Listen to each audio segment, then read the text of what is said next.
Welcome, everybody. Welcome to Brett Breaks Things. We had a heavy show yesterday. We had a heavy show the day before in very different ways, but it was a heavy show yesterday. Some of you reached out to me recognizing, how difficult approaching it may have been. And I thank you for everybody who, expressed kind words over the way I personally handled it. I, you know, I certainly, if nothing else, I did not want to mirror what was happening around me. I think Scott did a really good job centering me as well. We were both, we both decided, and Scott certainly did take a more analytical view of what was happening around us while everybody else was losing their mind in hyperbole. And I feel like we avoided that well. But I will tell you this. I do think, and Scott, I'm just going to warn you, as time goes on, I think I will be more revelatory and honest about how I felt about this particular guy and the effects his life, his rhetoric is going to have going forward. Especially, we're going to be pointing it, unfortunately, the way his death is going to be used going forward.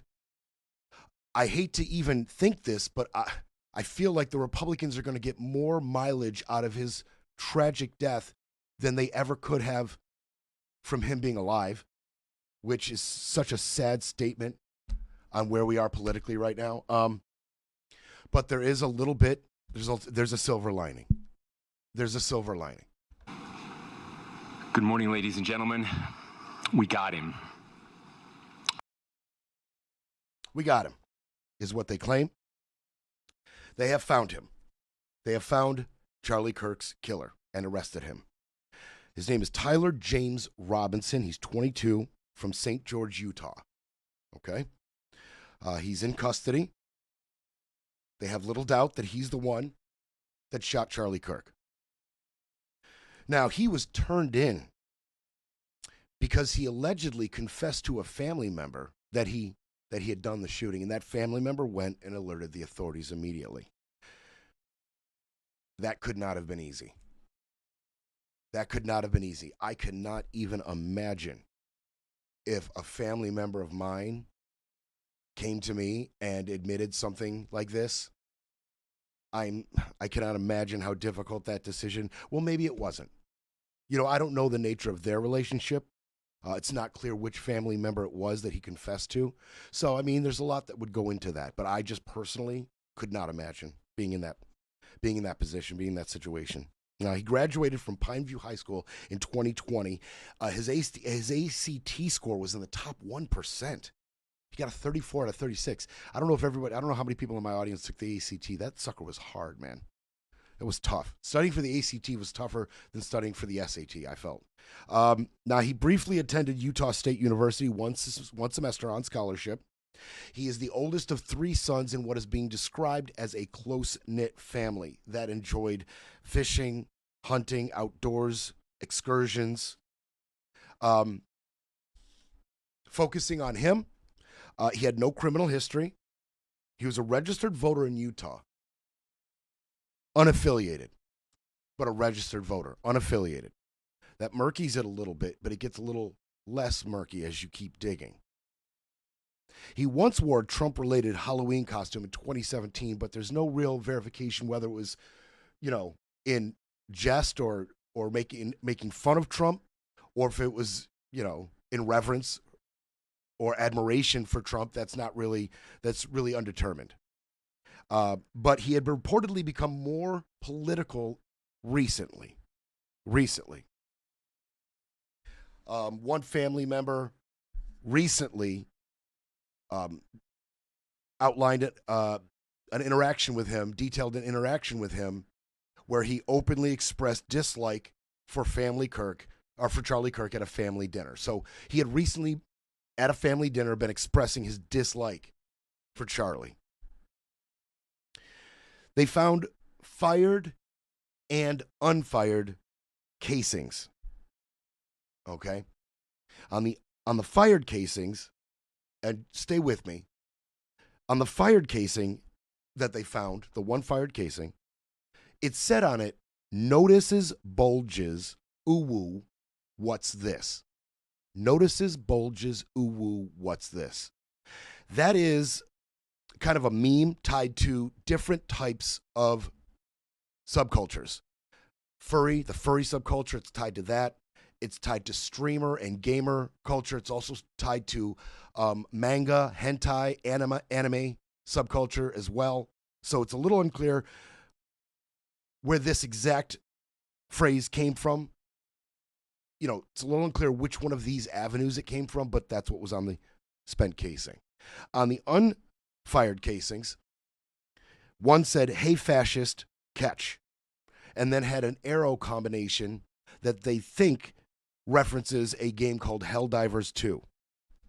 Okay, so we've got anime, streamer, hentai culture. We've got anti-fascist culture. We've got video game culture. The picture's starting to get a little clearer. To go along with that anti-fascist culture, one of the casings read Bella Ciao, which was a World War II Italian anti-fascist anthem and is still used by certain sects of the political left even today. And then, inexplicably, on the third casing, it said, "If you're reading this, you're gay, LMAO. Laugh my ass off." That was on the third casing. So there's a lot going on here. And I stand by what I said yesterday in terms of motivation. Is not to be empathized or sympathized, not even rationalized. Don't try. That particular portion of what I said is even more relevant right now in the face of what you just learned. Don't try to rationalize it. This was a sick individual. But if we can take anything away from any of this that has even a sliver of a chance to prevent something like this in the future, we should analyze it. I still stand by that. Now, Congress is now shook. They are in fear. And I got to tell you, when we did other stories, whether it was Republican or Democrat, if I felt somebody was kind of grandstanding or being theatrical for effect, not really meaning or feeling what they're expressing, but doing it for effect, for whatever effect, I've called it out. When I saw it, I called it out. I'm not feeling any of that here. Not from the Democrats and what they're saying. And I don't think it's just theatrics from some of the stuff the Republicans are saying. I'm taking what they're saying right now to heart. I'm taking it seriously. I am not reading any extra theatrics in any of this stuff that I'm about to read to you, to bring to you the details of what some of these people are saying, including the President of the United States. I'm telling you right now, I am taking all of this to heart. I am taking all of this seriously. They are in a bubble of fear in Congress, and they probably should be. If I'm being honest with myself, they probably should be. Many of them are beefing up their security, and there's measures being taken to spend extra money on security for some of the more high-profile members of Congress and the administration. One Republican lawmaker said, "I'm going to be carrying a gun on me at all times." At all times. Now, we're going to hear from a few people. Democrat Representative Alexandria Ocasio-Cortez. Now, she has faced numerous death threats herself. You know that. That's been well reported. That's not rhetoric. That's been well reported. She was postponing 2 weekend events. She did postpone 2 weekend events in North Carolina due to security concerns over Kirk's killing. And she said, quote, "From the moment I was elected, I have felt that I accept a certain level of risk in doing the job." Okay. She also said, and I'm paraphrasing, but she also said, basically, our security is not prepared for the level of threat that is being posed to our lawmakers right now. Nancy Mace. Now, Nancy Mace has garnered a little bit of good graces, I think, lately with her handling of the Epstein survivors, being in the meeting, genuinely being moved by their plight, relating to it, hinting to her own story of abuse. And I think we all got to learn a little bit more about Nancy Mace. But as you learn more about Nancy Mace, those good graces, they crumble, they dissolve, they evaporate. She is not a nice person. To be blunt, she's not. Now she has been an outspoken critic of transgender people. She's been an outspoken critic. She's canceled all of her outdoor appearances. And she said, this is quote, for the foreseeable future, and said, any elected officials across the country, if you are vocal, your life is at risk. You want to hear something else she said? You want to hear more from Nancy Mace? Let's hear from her. This ends. Like, enough is enough. And now I have to deal with real safety concerns. It sounds like the shooter was a tranny or pro-tranny. And just because I want to protect women, that I'm worried about getting murdered? Are you kidding me? It's out of control, and enough is enough. And I'm going to double down on this. I'm going to be more vigilant than ever. I'm going to be louder than I've ever been until this stops. It's got to stop. I am really tired of that.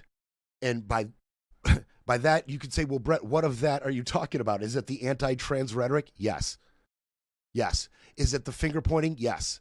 Is it the incoherent ramblings of people who are elected officials and are supposed to be the best at speaking and being heard and understood? Yes. But right now I'm talking about this cussing out of Congress. And when Don did it months ago, we sat on the show and I'm like, look, dude, if you keep doing this, you're going to normalize it. And we're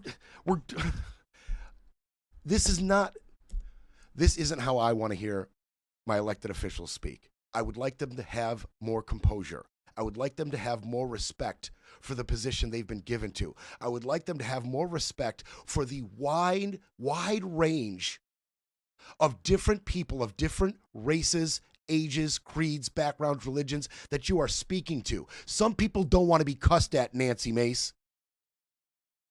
It's a bad look. I'm tired of it. But yeah, she's blaming trans.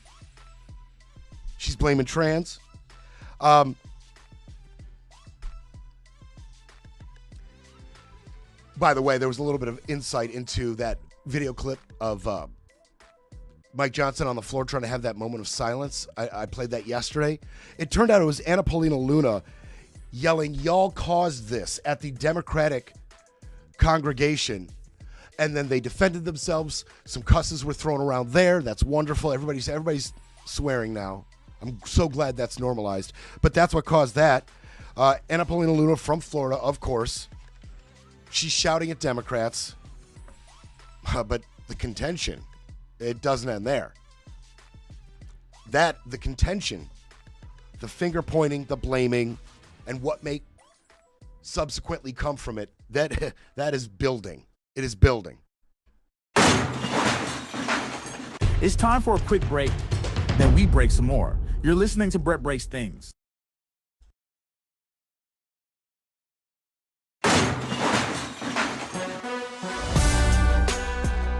Brett breaks things because someone has to.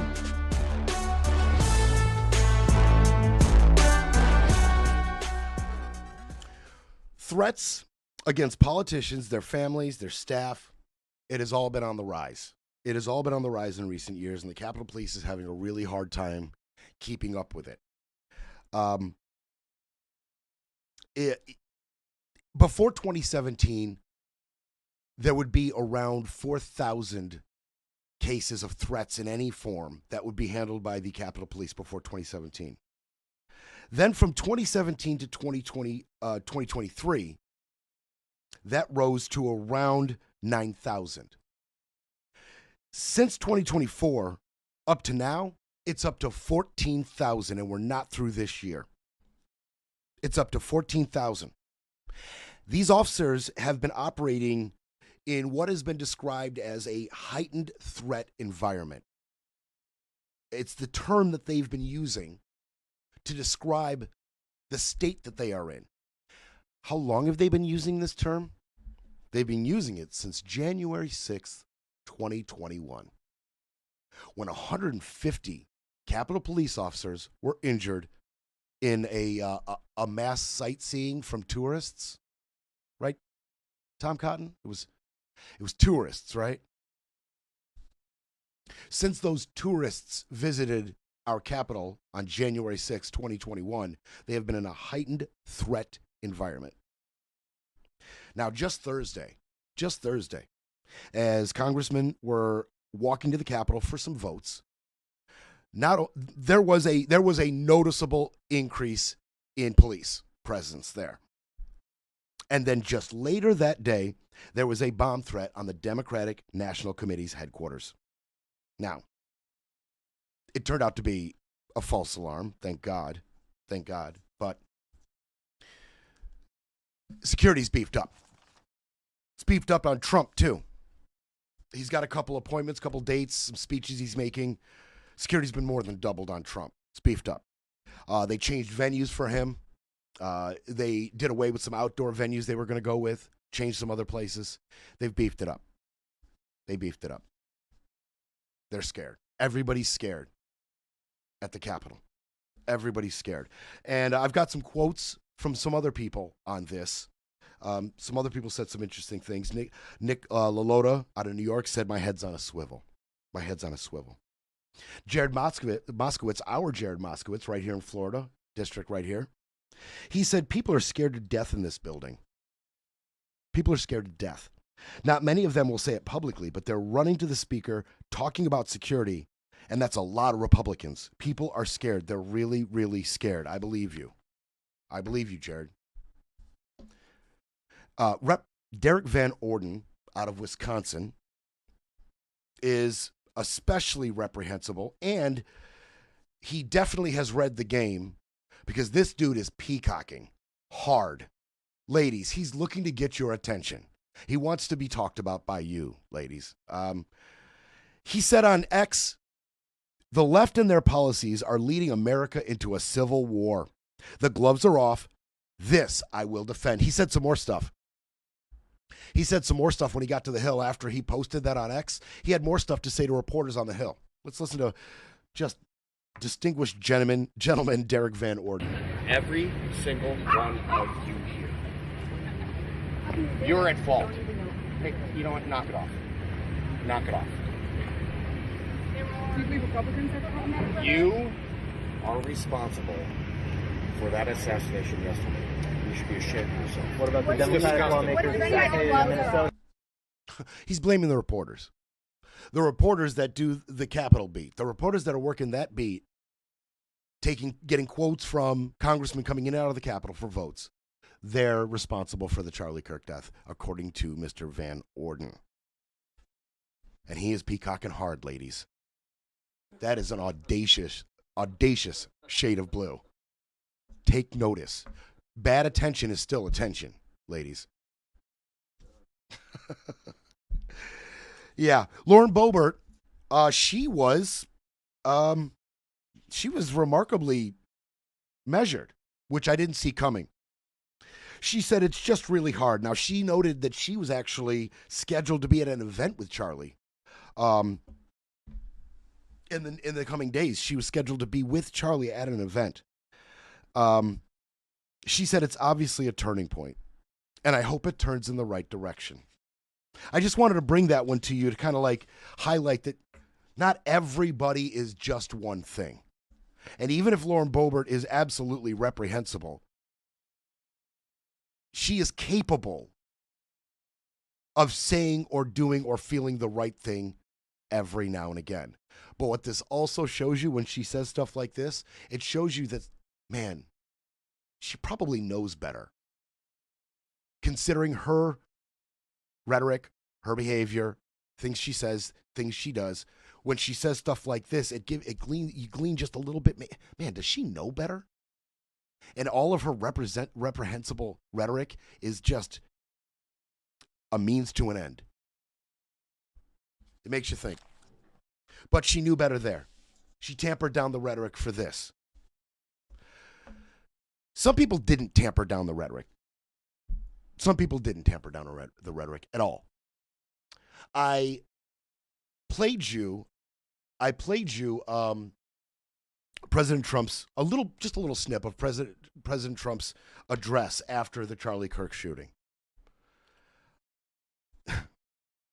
Played you a little bit of it.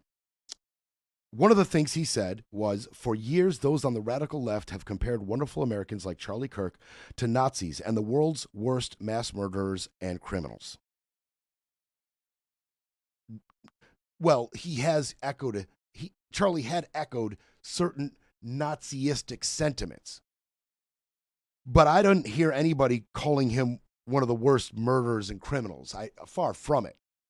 A lot of people had a lot of things to say about what Charlie Kirk had to say, but that seems a little far. Trump went on to say this kind of rhetoric is directly responsible for the terrorism that we're seeing in our country today, and it must stop right now. And it must stop right now. You know what he didn't say in that video? He didn't mention the killings of the Minnesota Democratic lawmaker and her husband. He didn't mention the arson at the home of Governor Josh Shapiro. He didn't mention the shooting attack at the Centers of Disease Control. He didn't mention the hammer assault on Nancy Pelosi's husband. He didn't mention the shootings at the Arizona campaign office of Kamala Harris. And he didn't mention January 6th. Couldn't find the time to get those things into the speech, probably, right? Or maybe he's just not aware. Maybe he just hadn't got the news. Or maybe you should be just as afraid as your gut is telling you should be. I don't want to sound alarms, but some of the stuff I'm about to bring you should sound some alarms. I mean, at some level. Nancy Mace had more to say about this after she heard Trump's speech. She said, Democrats own, this she said to a reporter, okay? She said, Democrats own the assassination of Mr. Kirk. When a reporter started to try to question her on how she felt about some of these other attacks that I just mentioned, she cut her off cold and said, Democrats own this. We're talking about Charlie right now. So just to be clear, we're not talking about political violence and the threat to all Americans and free speech for everybody and a threat specifically to the elected officials in our government. We're not talking about that. We're talking about the radical left going to war with Charlie Kirk and his sympathizers. That's what they're talking about. It's just all one thing. There's no nuance. I don't think that's whataboutism. I think if you want to talk about political violence, you need to mention all of the political violence and own it on both sides. We can't even begin to heal it or solve it until we recognize it for what it truly is. A radicalized, dangerous political environment, not a radicalized one side or a radicalized another. Thomas Massie, he's just, I think he's going on I've pissed Trump off. I've taken the other side of Trump. I've come at him and made myself an enemy, so we're just going to do this. And while Donald Trump is asking for Republicans to turn up the volume on the rhetoric, Massie's trying to turn it down. He says, it doesn't offend me that he's over the top with the rhetoric, but some people will take it literally. And he should probably tone it down himself, speaking about Donald Trump. Trump then went on Fox and Friends. Let's hear what he had to say. Radicals on the right as well. We have radicals on the left. People are watching all of these videos and cheering. Some people are cheering that Charlie was killed. How do we fix this country? How do we come back together? I'll tell you something that's going to get me in trouble, but I couldn't care less. The radicals on the right oftentimes are radical because they don't want to see crime. They don't want to see crime. Worried about the border. They're saying, we don't want these people coming in. We don't want you burning our shopping centers. We don't want you shooting our people in the middle of the street. The radicals on the left are the problem. And they're vicious, and they're horrible, and they're politically savvy. Although they want men and women sports, They want transgender for everyone. They want open borders. The worst thing that happened. So they're treating Charlie Kirk as a fallen soldier. Bannon, Alex Jones, Jesse Waters is saying we're at war. And when you turn to the president, he's saying to you, the American public, the enemy in this war is very clear. It's Americans versus the radical left. And when they talk about war now, they are no longer talking about the culture war. These sickos are talking about war. Do not be confused. Do not allow the angels of your better nature to cloud your judgment on what exactly they're talking about. Just because you would never do that, just because it seems reprehensible to you, make no mistake, it is what they are talking about now.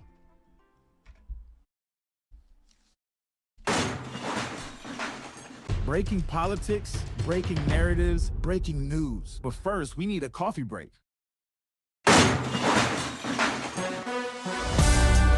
Breaking news, breaking rules, breaking through. Back to Brett Breaks Things.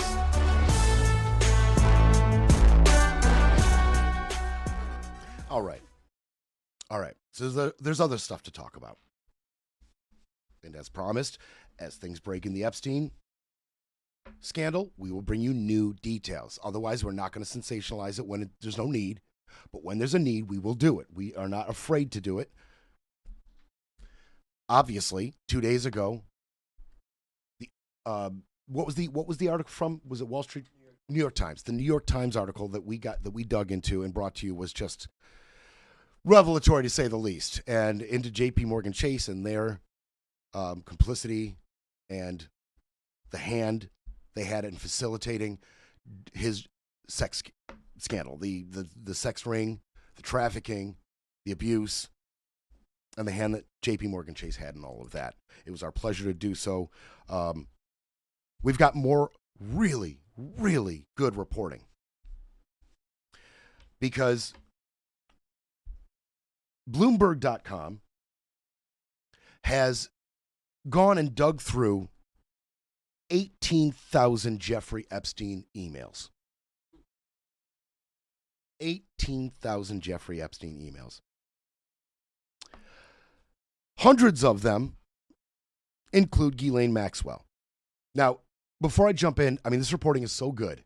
I want to give the credit to the reporters, to the writers: Jason Leopold, Ava Benny Morrison, Jeff Cow, Dhruv Mehrotra, Surya Matu, Harry Wilson, and Max Abelson. Okay? So credit where credit is due. This is just amazing. And they had to release articles about how they found this stuff for this article. It was so in depth and it went through so many emails, and they know that veracity is going to be something that is going to be looked at in terms of this much data. But they did their due diligence. We'll get into that later. The emails. Now, Ghislaine is going to be embroiled in most of what I bring you here. Within these emails, we're going to focus in just a little bit on a spreadsheet that itemized 2,000 gifts, luxury items, payments, with some notations. Some none, some notations. Ghislaine having a hand in all of it. Okay, we will tell you about this spreadsheet. As far as Maxwell herself, it details a lot of her business dealings with Jeffrey, being the head of one company, bank accounts opened in her name with money put in it, and other emails. It details, some lewd stuff between her and Jeffrey. Nothing crazy between her and Jeffrey, but it kind of points towards, her role in the comfort, in the environment that she afforded Jeffrey. She had a very major role in his life. It touched a lot of aspects of his life, and these emails detail that. But in terms of Maxwell's claims that she has made and the reporting about the transcripts from her meeting with Todd Blanche, these emails point her as a liar once again. She said once he was arrested in the early 2000s that she knew nothing about his case and kind of cut off communications with him. She had no details about the legal proceedings.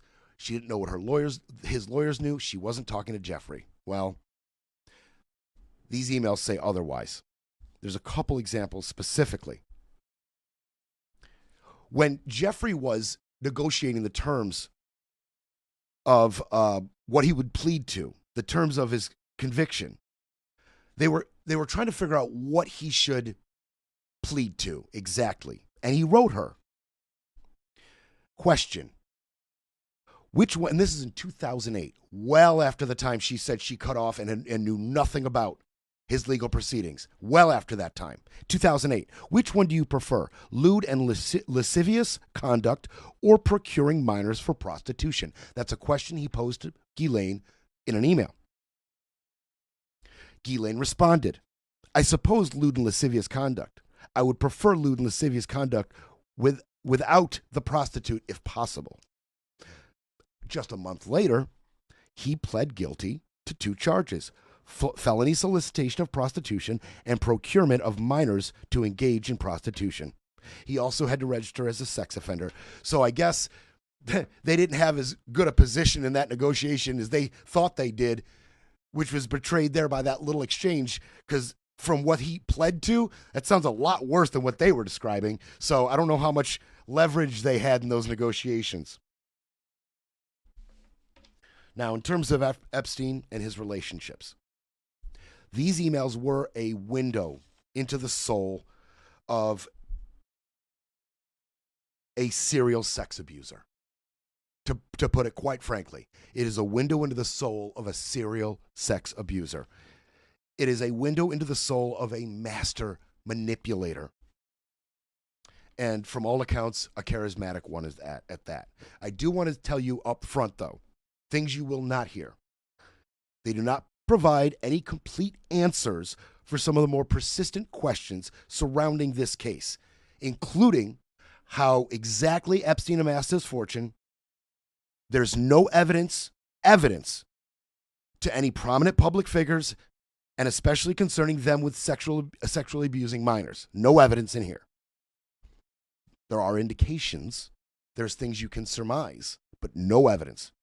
It's also important to know that it seems like thousands of emails were deleted, especially everything after 2007, or before rather. Everything before 2007 that he had received had been deleted. And this is only one of 4 main email accounts that he used. So keep those things in mind. That's like a little disclaimer. Now, generally, to give you a general feel of what the more personal emails looked like, we're going to get into that spreadsheet in a second. To get a general feel of what those emails looked like, here's just a little bit of an example. In one moment, Epstein is talking with Nadia Markinkova.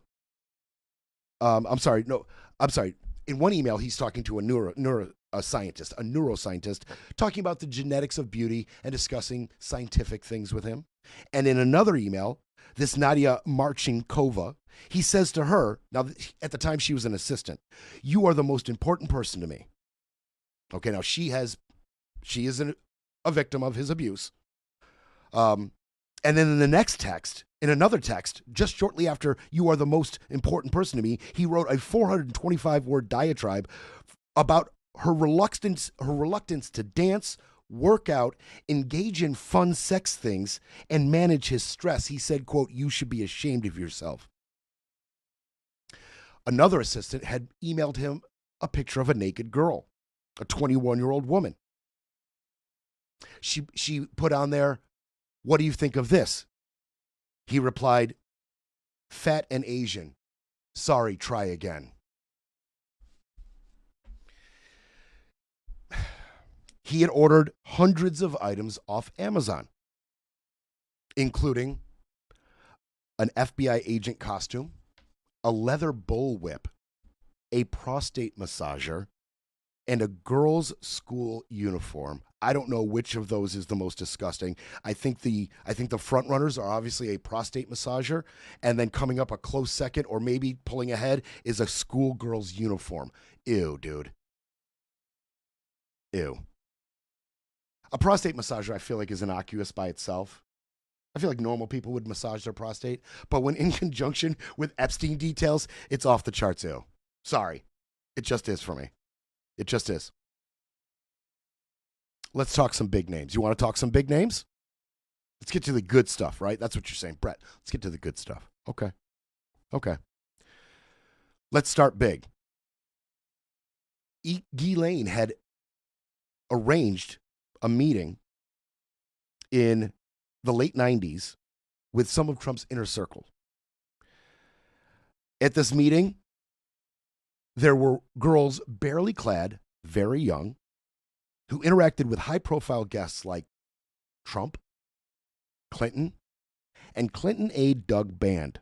Also, media magnate Mort Zuckerman were at that. And that particular dinner was detailed in a 2003 New York Magazine article. So the digging has been done on that. This Doug Band character, we're going to circle back to him. Clinton's aide. I'm sorry. Every time I say Clinton, you're going to... I'm sorry. He's in here. Sorry. What am I going to do? Now, you want to know about Trump first. I mentioned Trump.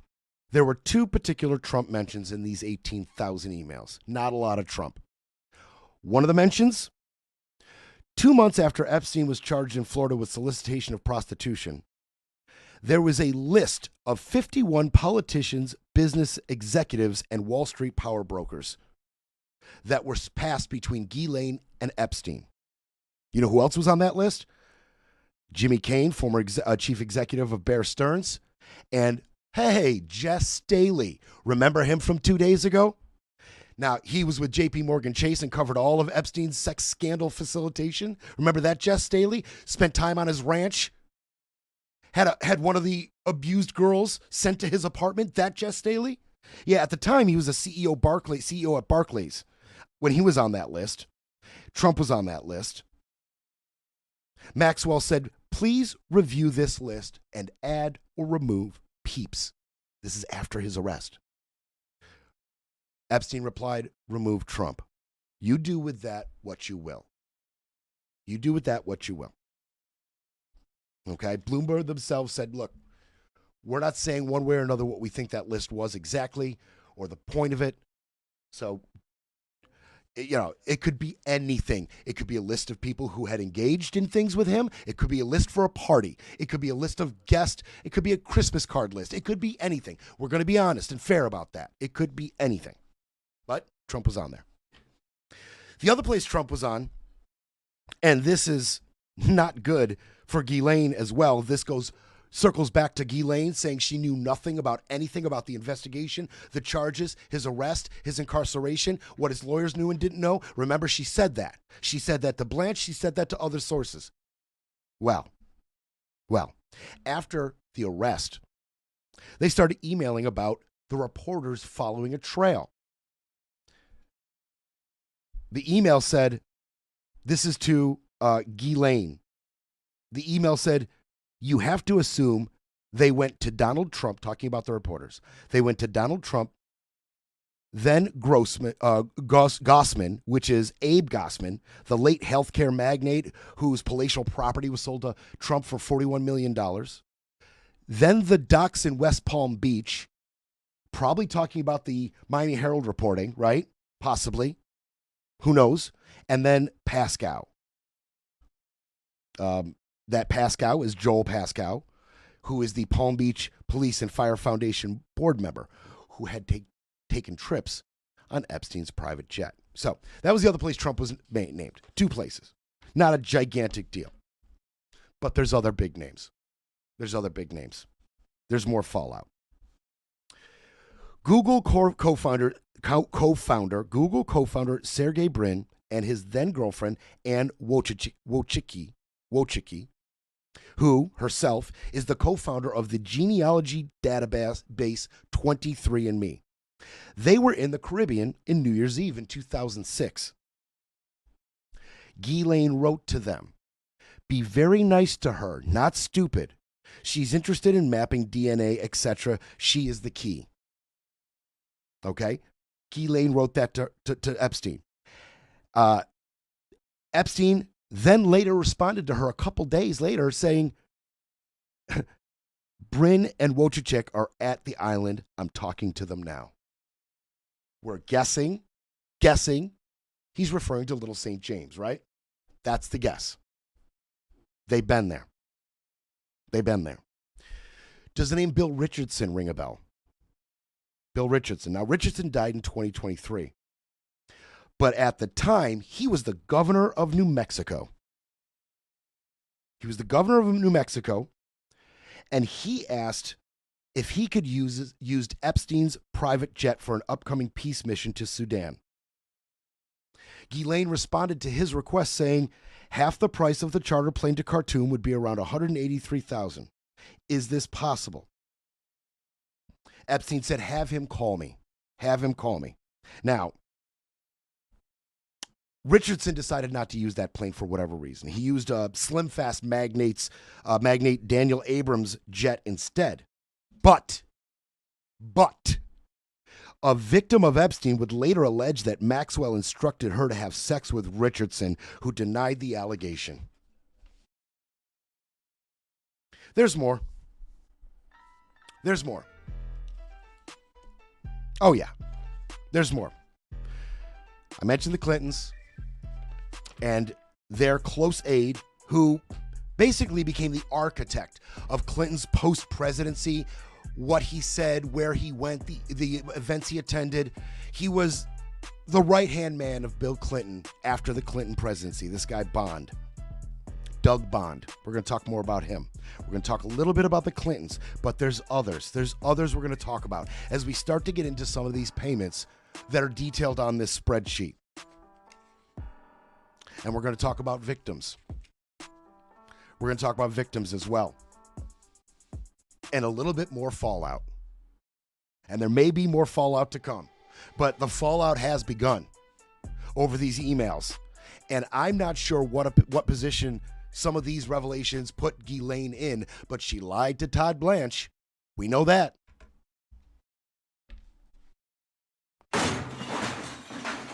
Breaking politics, breaking narratives, breaking news. But first, we need a coffee break.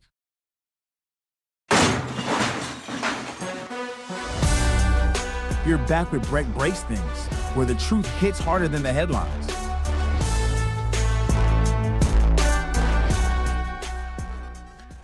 All right, let's do it. Let's talk about Bill and Hillary Clinton. Let's just get it over with. It's not that bad. At least not that bad connected right to themselves. But this Doug Band guy.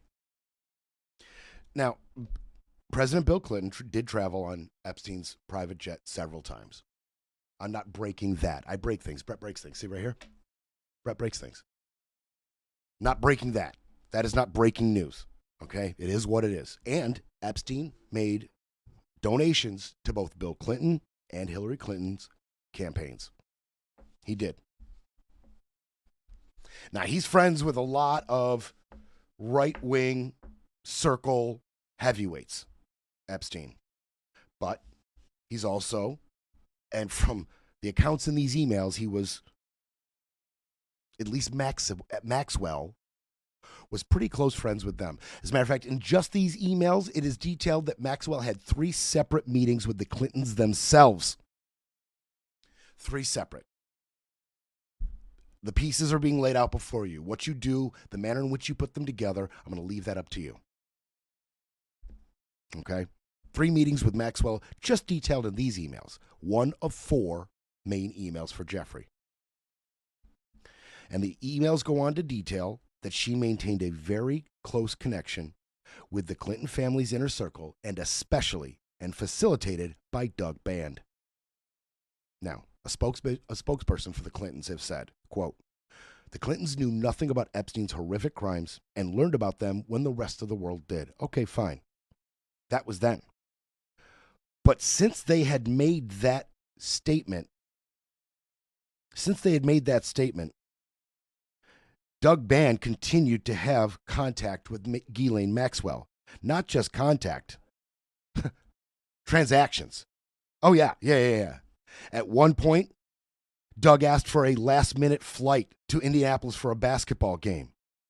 He reached out to Maxwell for this. She offered him a free flight. Okay? There's also a $35,000 Audemars Piguet watch. I don't know. I'm not rich enough to know how to pronounce this. I'm sorry. An Audemars Piguet watch that they wanted to give Band for as a gift. Just give it to him. A lot of this that I'm going to detail to you now is from the spreadsheet. Okay? A spokesman for Band said he did not charter Maxwell's plane, nor did he receive a watch. And after Maxwell's charges, he then issued a directive to the Clinton family in large, anybody in Clinton's orbit, to remove her from any contact. So he tried to clean it up a little bit. There's other people on this spreadsheet. You want to hear some more names? Alan Dershowitz was given a $71,000 Lexus. Yeah. Real estate investor, millionaire, longtime friend of Trump, who is now U.S. ambassador to Turkey, a guy named Tom Barrack, $11,000 Rolex watch. $11,000 Rolex watch to Tom. They had contact, according to these emails. They had contact. They wanted to meet at one point. Tom would be willing to meet with him, Tom wanted to meet with Epstein after the gifts. Ghislaine set up meetings. Barrack has denied any gifts, even though this spreadsheet clearly lays out gifts to him from them. He denies it. We had a $130,000 all-terrain vehicle given to Les Wexner, the same Les Wexner who was in the birthday book. See how the pieces are starting to come together, how stuff is starting to corroborate other stuff? Like some stuff by itself, you say that. But in light of things like these emails, you can say, oh, that ties to this. This is starting to get clearer. Wexner is the Victoria's Secret guy, by the way, the Bath and Body Works as well. That Les Wexner. He declined to comment after the emails came out.